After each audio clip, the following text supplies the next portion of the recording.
আসসালামু আলাইকুম। আন্তর্জাতিক বাংলা সংবাদে আপনাকে স্বাগতম। প্রথমে জানিয়ে দেব সংবাদ শিরোনামের প্রথমে থাকছে ইরাকে যৌথ বাহিনীর মিশন শেষ হবে আগামী বছর।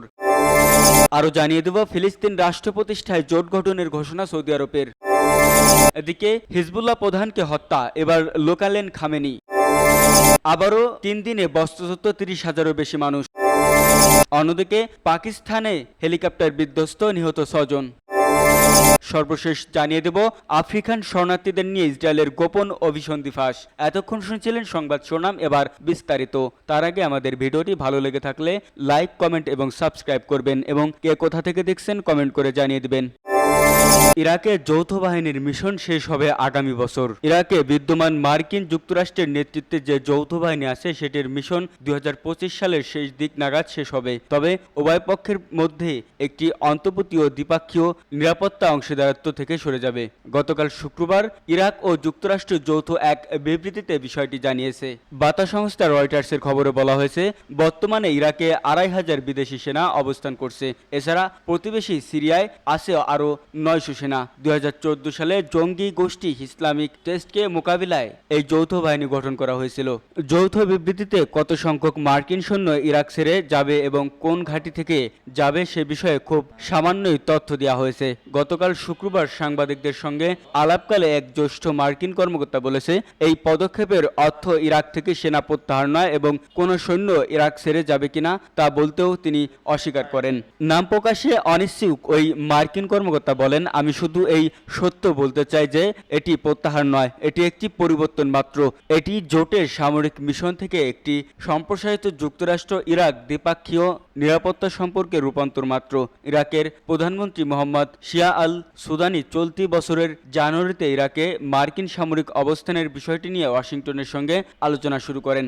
রয়টার্সকে একটি সূত্র জানিয়েছে, এই চুক্তির ফলে 2025 সালের সেপ্টেম্বরের মধ্যে যৌথ বাহিনীর শত শত সৈন্য ইরাক ত্যাগ করবে, বাকিরা 2026 সালের শেষ দিকে চলে যাবে। পরিকল্পনার আওতায় যৌথ বাহিনী ইরাকের পশ্চিমদের আনবার প্রদেশের আইন আল আসাদ বিমান ঘাঁটি ত্যাগ করবে এবং 2025 সালের সেপ্টেম্বরের মধ্যে বাগদাদে তাদের উপস্থিতি উল্লেখযোগ্যভাবে কমিয়ে আনবে। তবে মার্কিন নেতৃত্বের যৌথ বাহিনীর অন্যান্য সৈন্য ইরবিলের থেকে যাবে বলে আশা করা হচ্ছে। উল্লেখ্য, এই জোটের যুক্তরাষ্ট্র ছাড়াও জার্মানি, ফ্রান্স, স্পেন, ইতালি সহ আরও বেশ কয়েকটি দেশ আছে।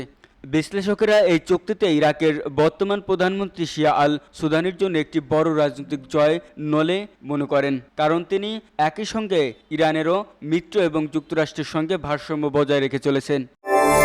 ফিলিস্তিনি রাষ্ট্র প্রতিষ্ঠায় জোট গঠনের ঘোষণা সৌদি আরবের। স্বাধীন ফিলিস্তিনি রাষ্ট্র প্রতিষ্ঠায় একটি বৈশ্বিক জোট গঠনের ঘোষণা দিয়েছে সৌদি আরব। দেশটির পররাষ্ট্রমন্ত্রী প্রিন্স ফয়সাল বিন ফারহান এ ঘোষণা দেন। খবর আনাদুলুর। সৌদি প্রেস এজেন্সির বরাত দিয়ে আনাদুলু জানিয়েছে, স্বাধীন ফিলিস্তিন রাষ্ট্র প্রতিষ্ঠা এবং দ্বিরাষ্ট্র সমাধান বাস্তবায়নের লক্ষ্যে এই জোট গঠনের ঘোষণা দেন সৌদি আরব। জোটের লক্ষ্য হবে স্বাধীন ফিলিস্তিন রাষ্ট্র প্রতিষ্ঠায় বিশ্বব্যাপী সমর্থন সংগ্রহ করা। প্রিন্স ফয়সাল বিন ফারহান জানান, জোটের সময় বৈঠকটি রিয়াদে অনুষ্ঠিত হবে। আরব ও ইসলামিক দেশগুলোর পক্ষ থেকে ইউরোপীয় অংশীদারদের সঙ্গে আমরা দ্বিরাষ্ট্র সমাধান বাস্তবায়নের লক্ষ্যে বৈশ্বিক জোট গঠনের ঘোষণা করেছি। ফিলিস্তিন ইসরায়েল সংকটের স্থায়ী মীমাংসা কেবল স্বাধীন ফিলিস্তিন রাষ্ট্র প্রতিষ্ঠার মাধ্যমেই আসতে পারে। এই দৃঢ় বিশ্বাসের উপর ভিত্তি করে এই জোট গঠন করা হয়েছে। তিনি জানান, আমরা যা করার চেষ্টা করছি তা হলো দ্বিরাষ্ট্র সমাধান বাস্তবায়নের লক্ষ্যে একটি জোট তৈরি করা এবং এর জন্য ফিলিস্তিন কর্তৃপক্ষের সক্ষমতা বৃদ্ধি সহ কিছু মৌলিক উপাদান প্রয়োজন। প্রিন্স ফারহান আরও জানান, সৌদি আরব এবং মিত্ররা এই পরিকল্পনার অংশ হিসেবে রিয়াদ, ব্রাসেলস, ইউরোপীয় ইউনিয়নের প্রধান কার্যালয় কায়রো, আসলো, আম্মান এবং আশকারায় জ্যেষ্ঠ কর্মকর্তা পর্যায়ের বৈঠকে আয়োজন করবেন। ফিলিস্তিনকে রাষ্ট্রের স্বীকৃতি দেওয়া দেশগুলোর প্রশংসা করে সৌদি পররাষ্ট্রমন্ত্রী বলেন, আমরা সমস্ত দেশকে সাহস দেখাতে এবং যে 149টি দেশ ইতিমধ্যে ফিলিস্তিনকে স্বীকৃতি দিয়েছে তাদের প্রতিনিধিত্বকারী আন্তর্জাতিক জোটটিতে যোগদান করার আহ্বান জানাই। এ সময় লেবাননে ইসরায়েলের অব্যাহত হামলার বিষয়ে তিনি বলেন, একটি বিপজ্জনক আঞ্চলিক উত্তেজনা প্রত্যক্ষ করছি আমরা, যা আমাদের মিত্র লেবাননকে প্রভাবিত করছে। এই আঞ্চলিক যুদ্ধ পুরো বিশ্বকে বিপন্ন করেছে। অবিলম্বে লেবাননে চলমান যুদ্ধ এবং আন্তর্জাতিক নীতি লঙ্ঘন বন্ধের আহ্বান জানাচ্ছি।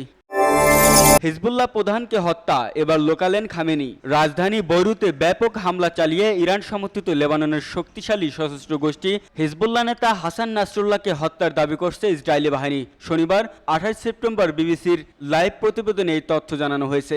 এদিকে বার্তা সংস্থা রয়টার্সের প্রতিবেদনে বলা হয়েছে, ইরানের সর্বোচ্চ ধর্মী নেতা আলী খামেনিকে দেশের ভেতরে নিরাপদ স্থানে সরিয়ে নেওয়া হয়েছে। সেই জায়গায় উন্নত নিরাপত্তা ব্যবস্থা জোরদার করা হয়েছে। দুজন আঞ্চলিক নিরাপত্তা কর্মকর্তা রয়টার্সকে এসব জানিয়েছে। ওই কর্মকর্তারা জানিয়েছে, ইরান লেবাননের হিজবুল্লাহর গোষ্ঠী এবং অন্যান্য প্রক্সি গোষ্ঠীদের সঙ্গে যোগাযোগ করছে। হাসান নাসরুল্লাহকে হত্যা করা হয়েছে। ইসরায়েলের এমন দাবির পর পরবর্তী পদক্ষেপ কি হবে, এজন্য ইরান তাদের গোষ্ঠীগুলোর সঙ্গে যোগাযোগ করেছে।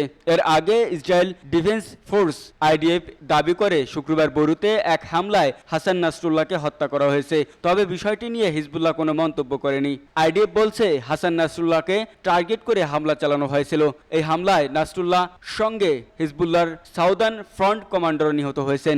IDF chief of staff lieutenant general Herzi Halevi এক ভিডিও বার্তায় বলেছে, এখানে বার্তা খুব পরিষ্কার।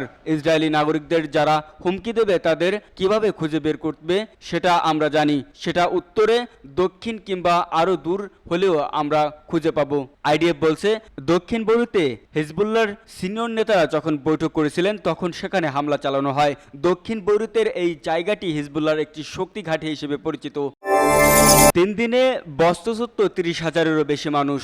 গাজার পর এবার লেবাননে একের পর এক হামলা চালিয়ে যাচ্ছে ইসরায়েলি বাহিনী। এতে বেড়েই চলেছে নিহতের সংখ্যা। হিজবুল্লাহকে লক্ষ্য করে ইসরায়েলের ব্যাপক বিমান হামলায় নিহতের সংখ্যা 700 ছাড়িয়েছে বলে জানিয়েছে লেবাননের স্বাস্থ্য মন্ত্রণালয়। আহত হয়েছে বহু মানুষ। শুক্রবার আল জাজিরার প্রতিবেদনে বলা হয়েছে, ইসরায়েলের সর্বশেষ হামলায় একই দিনে 92 জন নিহত হয়েছেন। আহত হয়েছেন 1.5 শতাধিক মানুষ। লেবানন জুড়ে ইসরায়েলের ব্যাপক বোমা হামলার কারণে এখন পর্যন্ত প্রায় 5 লাখের বেশি মানুষ বস্তুচ্যুত হয়েছেন। লেবাননের পররাষ্ট্রমন্ত্রী জানিয়েছে, শুক্রবার পর্যন্ত 3 দিনে 30,000-এরও বেশি মানুষ বস্তুচ্যুত হয়েছেন। গাজা যুদ্ধের প্রেক্ষাপটে 1 বছর ধরে ইসরায়েল ও হিজবুল্লাহর মধ্যে আন্তঃসীমান্ত লড়াই চলছে। এতে অনেক মানুষ নিহত হয়েছে, যাদের অধিকাংশই হিজবুল্লাহর যোদ্ধা। বৃহস্পতিবার লেবাননের দক্ষিণাঞ্চলে বৈরুতে ইসরায়েলি হামলায় হিজবুল্লাহর ড্রোন ইউনিটের প্রধান মোহাম্মদ সুরুর নিহত হয়েছেন। ইসরায়েলি সেনাবাহিনী এ খবর জানিয়েছে। ইরান সমর্থিত হিজবুল্লাহ এক বিবৃতিতে 51 বছর বয়সী মোহাম্মদ সুরুর নিহত হওয়ার খবর নিশ্চিত করেছেন। এর আগে ইসরায়েলি বাহিনীর এক বিবৃতিতে বলেছে, তাদের যুদ্ধ বিমান সুরুরকে লক্ষ্য করে হামলা চালায়। এতে তিনি নিহত হন। এছাড়া ইসরায়েলের নৃশংস হামলায় ইতিমধ্যে লাখ লাখ মানুষ বস্তুচ্যুত হয়েছেন। হিজবুল্লাহ বলছে, তারা হামাসের সমর্থনে কার্যক্রম চালাচ্ছে এবং গাজায় যুদ্ধবিরতি নিশ্চিত না হওয়া পর্যন্ত তারা থামবে না। দুটি সংগঠনই ইরান সমর্থিত। ইসরায়েলি সংবাদ মাধ্যম টাইমস অফ ইসরায়েলের প্রতিবেদন অনুসারে যুক্তরাষ্ট্রের স্থানীয় সময় বৃহস্পতিবার গভীর রাতে নেতানিয়াহু বলেছে, তিনি যুক্তরাষ্ট্রে প্রস্তাবিত অস্থায়ী যুদ্ধবিরতির সঙ্গে একমত। 3 দিনে বস্তুচ্যুত 30,000-এরও বেশি মানুষ। গাজার পর এবার লেবাননে একের পর এক হামলা চালিয়ে যাচ্ছে ইসরায়েলি বাহিনী। এতে বেড়েই চলেছে নিহতের সংখ্যা। হিজবুল্লাহকে লক্ষ্য করে ইসরায়েলের ব্যাপক বিমান হামলায় নিহতের সংখ্যা 700 ছাড়িয়েছে বলে জানিয়েছে লেবাননের স্বাস্থ্য মন্ত্রণালয়। আহত হয়েছে বহু মানুষ।